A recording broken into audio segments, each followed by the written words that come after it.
At para naman sa huling balita, nasamsam ng mga otoridad ang mahigit 1 milyong pisong halaga ng hinihinalang shabu mula sa isang mag-ama sa matagumpay na buy-bust operation sa Maguindanao del Norte. Nakatutok dyan si Patrolwoman Leonora Gawang.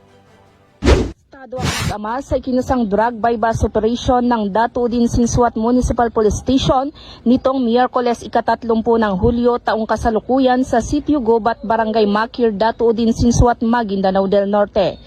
Pinangunahan ni Police Lieutenant Colonel Esmail Madin, hepe ng Datuudin Sinsuat MPS at kinilala ang mga suspek na sina alias Noel, 48 na taong gulang at si alias Toy, 22 na taong gulang na kapwa residente ng bayan ng Talitay, Maguindanao del Norte.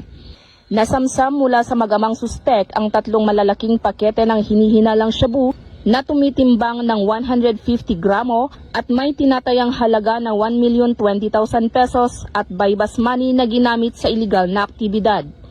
Kasalukuyang nasa kustodiya ng Datuudin Sinsuat MPS ang mag-amang suspek at mahaharap sa kasong paglabag sa Republic Act 9165 o ang Comprehensive Dangerous Drugs Act of 2002.